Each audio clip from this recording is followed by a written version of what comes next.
Siguiente. La que presentamos, que presentó la presidenta, es una ley para conectar a todas las mexicanas y mexicanos. Gradualmente, con medios públicos, las empresas privadas, pero que proporciona, nosotros creemos, el marco normativo que justamente va a permitir llegar a una meta de conectividad en donde el acceso a Internet pues no excluya a los 15 millones que les mencionaba. Lo primero, espectro para uso público. Esto quiere decir espectro que pueda usar una autoridad de gobierno, centralmente CFE, que ha consolidado CFE Internet, CFE TIT, CFE Telecomunicaciones, Internet gratuito, como el programa social que adelantaba, oficinas gubernamentales, ¿no?, que en lugar de tener un contrato puedan acceder a Internet vía este espectro, y sitios públicos, ¿no?, como los que instalamos en la Ciudad de México cuando la presidenta era jefa de gobierno, o bien espectro para uso comercial, también en el caso de CFE, en igualdad de condiciones que una empresa privada. Entonces, si es para proveer cobertura social, servicios gratuitos, espectro gratuito. Si es para comercializar, pues igual que cualquier otra empresa, sea privada o pública. Cobertura social y carretera, esto es importante y la presidenta nos lo ha enfatizado, por empresas de telecom a cambio de descuentos, por ejemplo, en el pago de espectro. Operadores comunitarios, sociales y públicos podrán conectarse, esto de veras, se los quiero reiterarlo, es muy importante, a las redes de los grandes operadores a costos accesibles. Les doy un ejemplo que me parece ilustrativo. Hay algunas en la Sierra Mixteca, sobre todo, no solo, ¿no?, pero quizás son los casos más conocidos de Oaxaca.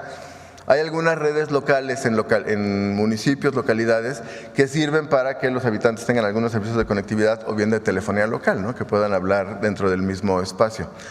Si esta red, usando esta red, quisieran usarla, por ejemplo, para hablar con su hermano que quizá vive en Estados Unidos o en la Ciudad de México, donde sea, es imposible si no existe esta interconexión. Y para estas redes comunitarias a veces es imposible porque los costos de interconexión son muy altos. Con la ley lo que queremos es que esta interconexión ocurra en el caso de redes comunitarias, sociales y públicas a un costo accesible y que usando la redcita local puedas hacer llamadas a las redes de los grandes operadores. Compartición de infraestructura bajo tarifas accesibles y no discriminatorias, es lo mismo, ¿no? Si hay una torre de Altán, Telcel, de la empresa que sea, que la pueden usar otros operadores. Acceso fácil a espectro, esto es bien importante, para otros fines que no son fines comerciales, por ejemplo, educación, investigación. A veces hay universidades, investigadores que hacen experimentos usando espectro, pues no podemos pedirles las mismas cosas que le pides a un operador muy grande, ¿no? Industria y automatización, esto es bien importante y se vincula muchísimo con el Plan México que se ha presentado aquí varias veces. Por ejemplo, si es una industria en semiconductores o etcétera, que tiene procesos automatizados, estos son procesos que usan espectro para poder conectarse, y pequeñas empresas de telecom, como lo que mencionaba de operadores comunitarios. 7, menos requisitos. También esto es bien importante, para acceso a espectro a radios públicas y comunitarias, sobre todo indígenas y afromexicanas. Importantísimo. Esto no es para servicios de conectividad, eso es para servicios de radiodifusión, la radio local, con frecuencia en lenguas originarias, pero que además en la modificación permite que accedan a patrocinios y publicidad local. Es decir, perdón, si me pasan la botellita de agua, perdóname.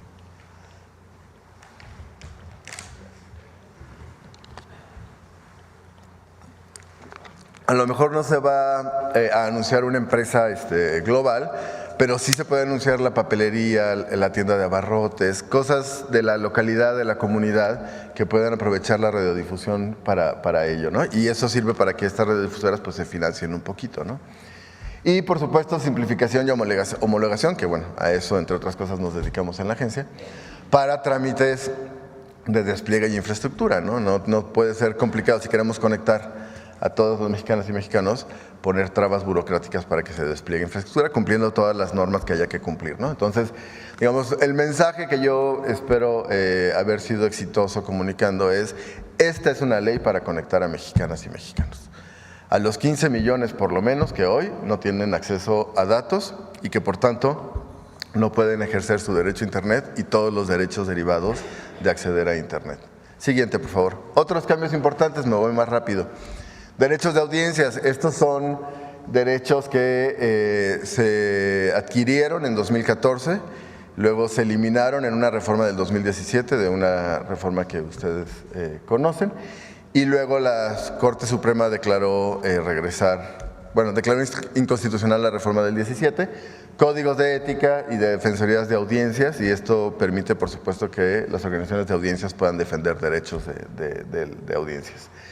Segundo, derechos de usuarios, muy importante. Yo no tengo por qué tener un dispositivo, un celular, que está amarrado a un solo proveedor de telecomunicaciones. Yo tengo el derecho de acceder a un dispositivo que está abierto, que le puedo poner la tarjeta, el chip, la SIM de cualquier empresa y va a funcionar. Y que no tengo que estar buscando dónde recargo el saldo de una empresa en específico. Yo tendría que poder recargar el saldo de cualquier empresa, del tamaño que sea, en cualquier establecimiento que venda saldos, ¿no? Tercero, medidas para no perder recursos orbitales, es decir, que el país no pierda órbitas que hoy están a nombre de México. Y en su caso, planes de contingencia en reemplazo, ¿no? A veces los satélites se mueven, se desvían, se desorbitan, es el término que usan los expertos. Entonces, pues el plan de contingencia para poder reemplazar y no perder, por supuesto, la órbita. Lineamientos para ordenamiento y retiro de cableado, es algo que iniciamos en la Ciudad de México también a instrucción e iniciativa de la presidenta cuando era jefa de gobierno. Gradualmente, de manera ordenada, sin que implique grandes erogaciones, pero que sí es importante tener lineamientos básicos para bajar cables en desuso. Por ejemplo, eso es muy común en la ciudad, ¿no? Que tú ves un poste con una maraña de cables y resulta que 80% de esos cables ni siquiera tienen un uso, ¿no?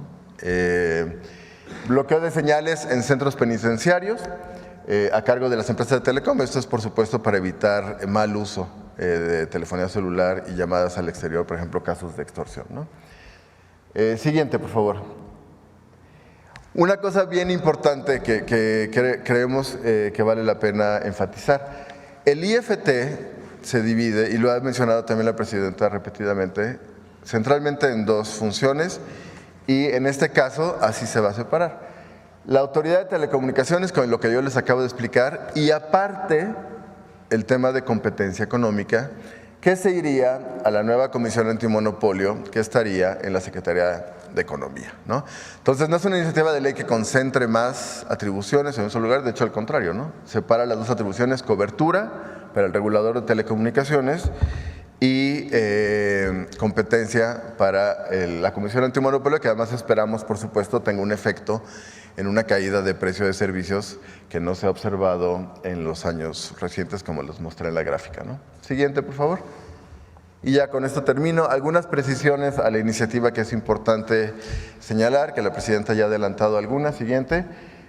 Uno, impulsar decisiones colegiadas, un órgano desconcentrado, sectorizado a la agencia, que tenga independencia técnica, muy importante. Esto implica no solo el consejo de manera colectiva, sino que haya capacidades técnicas instaladas en el organismo, porque este es un tema, como ustedes se imaginarán, pues muy técnico, de muchas cosas, mediciones, etcétera, ¿no? Con 5 consejeros propuestos por el Ejecutivo, la presidenta, y ratificados por el Senado. Segundo, la aclaración que ya hice, pero que vale la pena enfatizar, de espectro para el gobierno, en específico CFE, ¿no? Gratuito para temas de cobertura social, en igualdad de condiciones para temas comerciales. Tercero, el artículo 109, que causó cierto malentendido, polémica. Esto era un artículo pensado para acompañar un artículo que ya existe hoy en la ley del IVA, que es el 18H, para plataformas de venta de bienes. Pero bueno, para que no haya ningún espacio de duda, y como lo mencionó la presidenta, aquí no hay censura. Al contrario, ¿no? Una ley que promueve conectividad, que promueve que más personas se puedan usar datos y manifestar sus ideas y usar redes sociales, es una ley que claramente va en el sentido contrario. Entonces, pero para que no haya ningún espacio de duda, malentendido, se elimina y se queda, como también ya lo había anunciado la presidenta, la imposibilidad de transmitir propaganda de gobiernos extranjeros excepto, por supuesto, temas turísticos, culturales y deportivos. Por ejemplo, ahora que viene la Copa del Mundo, que vamos a compartir sedes con nuestros dos vecinos del norte, ¿no? Entonces, eso sería. Espero haber disipado algunas dudas. Por supuesto, abierto a sus preguntas. Y muchas gracias, Presidenta, por todo.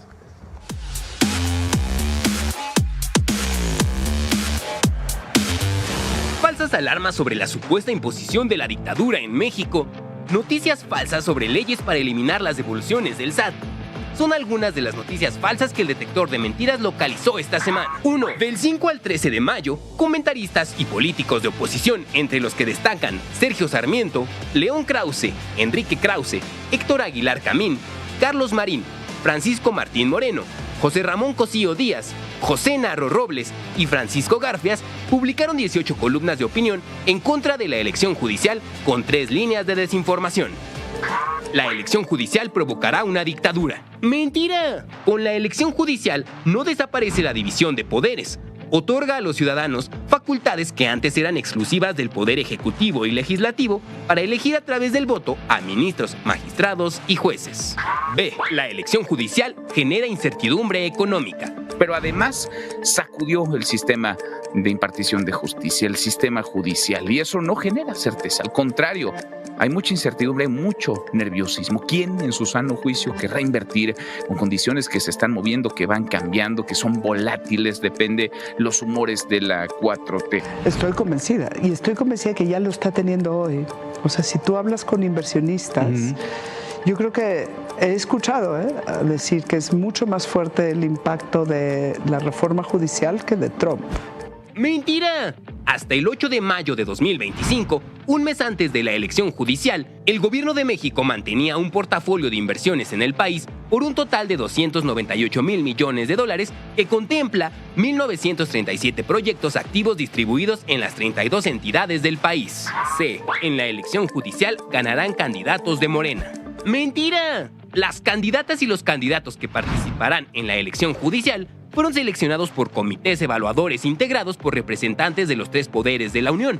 El artículo 96 de la Constitución prohíbe a los partidos políticos realizar actos de proselitismo y posicionarse a favor o en contra de candidatura alguna en la elección judicial. 2. Del 5 al 13 de mayo, comentaristas y políticos de oposición como Denise Dresser, León Krause, Pascal Beltrán del Río, Carolina Villano, Ignacio Morales Lechuga y el editorial Templo Mayor publicaron 10 columnas de opinión en contra de la iniciativa de ley de telecomunicaciones, asegurando falsamente que provocará censura en México. Como una simulación, así califican expertos y opositores este primer conversatorio de la ley censura. Incluso algunos aliados morenistas ven una falta de apertura para escuchar otro tipo de argumentos. ¡Mentira! Contrario a lo publicado en medios de comunicación y redes sociales por políticos de oposición y comentaristas, la iniciativa de reforma en materia de telecomunicaciones no es autoritaria ni limita las libertades o genera censura. En su artículo 191, garantiza el derecho a la información, a la libertad de expresión y a la recepción de contenidos, y asegura que ningún contenido será objetivo de persecución o investigación judicial o administrativa, ni de limitación alguna ni censura previa. 3. La presidenta Claudia Sheinbaum no combate al crimen organizado. Because President Trump is trying to persuade the Mexican president, Claudia Sheinbaum, to cooperate in military action against the cartels. Sheinbaum will not. ¡Mentira! El 27 de febrero de 2025, el gobierno de México envió a Estados Unidos a 29 generadores de violencia solicitados por el gobierno de este país, quienes enfrentan cargos por delitos de alto impacto como tráfico de drogas, delincuencia organizada, trasiego de fentanilo, tráfico de armas, secuestro, entre otros. Como parte de la estrategia de seguridad cero impunidad, hasta el 8 de mayo se han logrado los siguientes resultados. 20,000 personas detenidas por delitos de alto impacto, 153.7 toneladas de droga aseguradas, incluyendo 1,406 kilogramos de fentanilo y 2,247,959 pastillas de fentanilo, así como el desmantelamiento de 896 laboratorios clandestinos para la elaboración de metanfetaminas. 4. El gobierno de México no actuó y fue omiso para contener al gusano barrenador. ¡Mentira! Desde junio de 2024, se han destinado más de 167 millones de pesos al operativo contra el gusano barrenador del ganado. Se han dispersado más de 885 millones de moscas estériles para cortar el ciclo reproductor de la mosca transmisora del parásito. El titular de la Secretaría de Agricultura y Desarrollo Rural, Julio Verdegué, aclaró en la mañanera del pueblo del 13 de mayo que el gobierno de México ha realizado todas las acciones para combatir al gusano barrenador que ha solicitado Estados Unidos. Ellos nos habían hecho saber algunas cosas que querían que mejoráramos, todas ellas, el 100% de las solicitudes se atendieron en horas o máximo en días, porque es de nuestro interés que la campaña funcione bien, no solo por las exportaciones, sino por la salud de los animales de nuestros ganaderos. 5 diputados de Morena propusieron una ley para eliminar las devoluciones del SAT.